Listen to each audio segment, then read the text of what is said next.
और मुझे कहने में संकोच नहीं कि शायद चौथी बार मैं उसी काम को पूरा करने के लिए मुख्यमंत्री बना हूं, नहीं तो बीच में तो हम चले गए।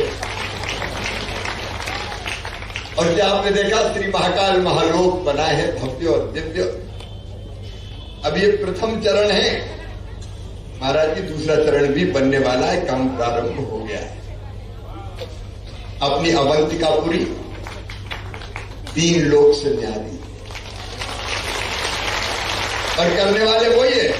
मुझे गलत फहमी नहीं कि अपन कुछ करते हैं,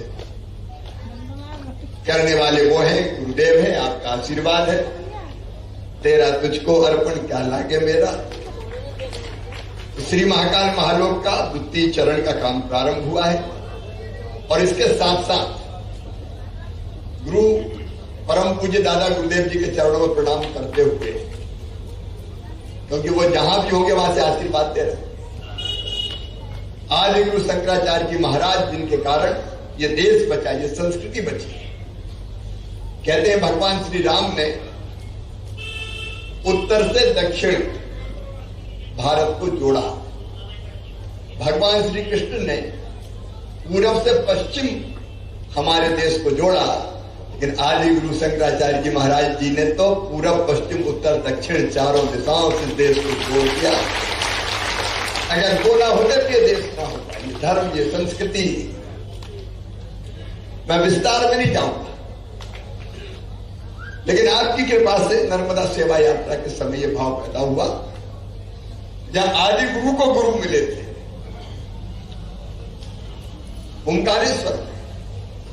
पहले विचार यह है कि उनकी एक भव्य प्रतिमा वहां बननी चाहिए ओंकार पर्वत पर, लेकिन बाद में गुरुदेव ये विचार और बल पकड़ता गया कि वहां अद्वैत वेदांत संस्थान बनना चाहिए।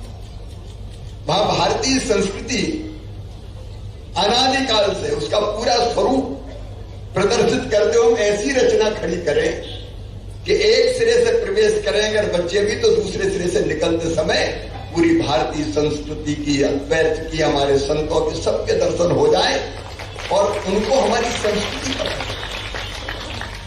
गुरुदेव बीच में व्यवधान आया। अब अच्छे काम होते तो थोड़ा बहुत व्यवधान आता ही है, लेकिन अब पूरी गति से काम प्रारंभ हो गया है। और जो कर रहे हैं आप कर रहे हैं, दादा गुरुदेव कर रहे हैं, स्वयं आदि गुरु कर रहे हैं, महाकाल महाराज कर रहे हैं। इसमें कोई दम्भ नहीं है इसमें कि कर रहे हैं, करने वाले तो वही। लेकिन इतना पक्का है वो कार्य अद्भुत रूप से पूर्ण होगा। तेजी से काम करें। पुल बनाने से लेके जितनी व्यवस्थाएं करनी थी सब हो गई है। बीच में कुछ लोगों ने प्रयास किए और बाधा डालने की कोशिश की, लेकिन वो सब विफल हो गई। अब तेज गति से काम जारी है और मुझे पूरा विश्वास है कि जुलाई अगस्त तक एक चरण का काम पूरा हो जाएगा हमारा। आचार्य भगवत की प्रतिमा और उससे जुड़े हुए जितने काम है वो पूरे हो जाएंगे। अद्वैत वेदांत संस्थान का काम और आगे चलता रहेगा। आपका आशीर्वाद, इससे बड़ा और कोई उपहार शब्द भी ठीक नहीं है। और क्या पुण्य हो सकता है।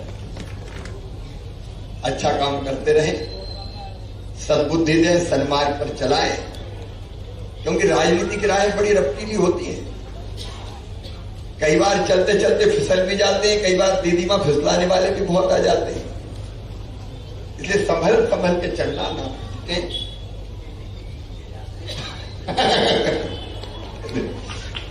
और इसलिए कहीं दिशा भूले ना, सन्मार्ग छोड़े ना, सद्बुद्धि जाए ना। बस यही आपके चरणों में प्रार्थना है। आपकी कृपा और आशीर्वाद बनी रहे। और हम तो धन्य होगा इतने बिन सत्संग विवेक न होई, राम कृपा बिन सुलभ न होई। राम जी की कृपा है आप पे भी, हम पे भी। इसलिए संत बैठे एक साथ दर्शन हो गए, जीवन धन्य हो गया।